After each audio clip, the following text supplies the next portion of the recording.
ଏବେ ବି ବଞ୍ଚିଛନ୍ତି ଲଙ୍କାପତି ରାବଣ। ଦୁନିଆର ଏହି ଗୁମ୍ଫାରେ ସେ ଏବେ ବି ସୁରକ୍ଷିତ ଭାବେ ଅଛନ୍ତି।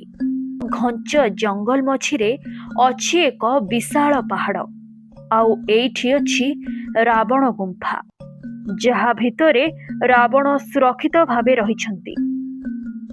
ଲଙ୍କାପତି ରାବଣ ପ୍ରଚଣ୍ଡ ଜ୍ଞାନର ଅଧିକାରୀ, ସର୍ବଶ୍ରେଷ୍ଠ ବ୍ରାହ୍ମଣ, ଦେବଦେବ ମହାଦେବଙ୍କ ପରମ ଭକ୍ତ, ଆଉ ଶ୍ରୀରାମଙ୍କ ବଡ଼ ଶତ୍ରୁ।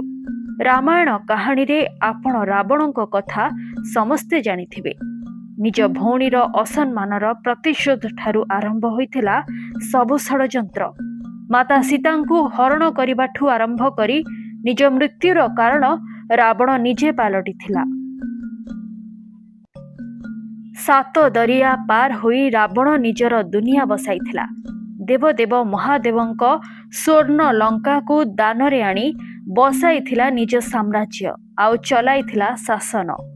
ହେଲେ ପ୍ରତିଶୋଧର ନିଆଁରେ ଅନ୍ଧ ହୋଇ ସବୁ ଭୁଲ କରି ବସିଲା, ଆଉ ସୀତା ମାତାଙ୍କୁ ହରଣ କରି ରାମଙ୍କ ସହ ଶତ୍ରୁତା କରିବା ଶେଷରେ ତାକୁ ଭାରି ପଡ଼ିଲା। କୁହାଯାଏ ରାବଣର ସ୍ୱର୍ଣ୍ଣ ଲଙ୍କା ପୁରା ସୁନାରେ ତିଆରି ହୋଇଥିଲା। କୁବେର ଓ ବିଶ୍ୱକର୍ମାଙ୍କ ଅଧ୍ୟକ୍ଷତାରେ ତିଆରି ହୋଇଥିବା ଏହି ମହଲ ପାର୍ବତୀଙ୍କ ପାଇଁ ଥିଲା, ଯାହାକୁ ସ୍ୱୟଂ ମହାଦେବ ବନାଇଥିଲେ।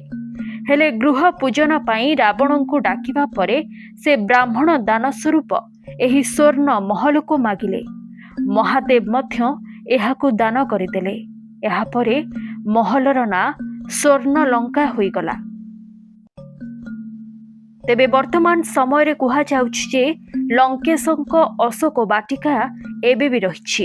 କେବଳ ଏତିକି ନୁହେଁ, ସ୍ୱର୍ଣ୍ଣ ଲଙ୍କା ମଧ୍ୟ ଅଛି, ଯାହାକୁ ଆପଣ ବି ଚାହିଁଲେ ଦେଖିପାରିବେ। ହେଲେ ଏହି ଲଙ୍କା କୋଉଠି ଅଛି, କେମିତି ଏହାକୁ ଦେଖିବେ?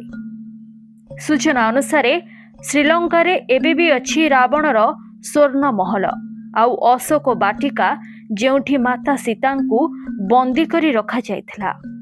ବର୍ତ୍ତମାନ ସମୟରେ ଏହି ସ୍ୱର୍ଣ୍ଣ ଲଙ୍କା ପୂର୍ଣ୍ଣ ରୂପେ ବଦଳି ଯାଇଛି।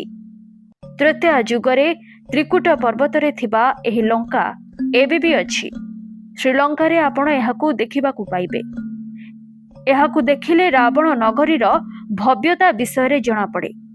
8000 ଫୁଟ ଉଚ୍ଚତାରେ ଥିବା ଗୁମ୍ଫାରେ ରାବଣ ପୂଜା ତଥା ଧ୍ୟାନ କରୁଥିଲା। ଏହା ହେଉଛି ରାବଣ ଗୁମ୍ଫା। ସୂଚନା ଅନୁସାରେ ଏହି ଗୁମ୍ଫାରେ ରାବଣର ଶବ ରହିଛି, ଯାହା 18 ଫୁଟ ଲମ୍ବା ଓ 5 ଫୁଟ ଓସାର।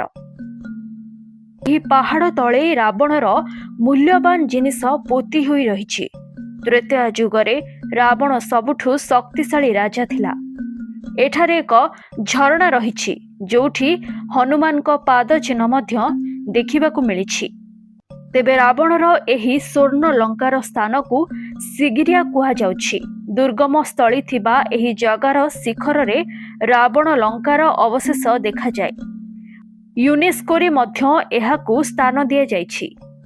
ଲାୟନ୍ସ ଫୋର୍ଟ ସିଗିରିଆକୁ ଆପଣ ନିଜେ ଯାଇ ମଧ୍ୟ ଦେଖିପାରିବେ, ଆଉ ଆମେ ଦେଉଥିବା ତଥ୍ୟ କେତେ ସତ ତାହା ମଧ୍ୟ ଜାଣିପାରିବେ। ତେବେ ଆଜିର ଏହି ଭିଡ଼ିଓଟି ଆପଣଙ୍କୁ କେମିତି ଲାଗିଲା, ନିଜ ମତାମତ ଦିଅନ୍ତୁ। ଲାଇକ୍ ସେୟାର ସହ ଦେଶ ଦୁନିଆର ଏଭଳି ଇଣ୍ଟରେଷ୍ଟିଂ ଭିଡ଼ିଓସ୍ ବିଷୟରେ ଜାଣିବା ପାଇଁ ଆମ ଚ୍ୟାନେଲ ସହ ଯୋଡ଼ି ହୋଇ ରୁହନ୍ତୁ। ରହୁଛୁ। ଜୟ ଜଗନ୍ନାଥ।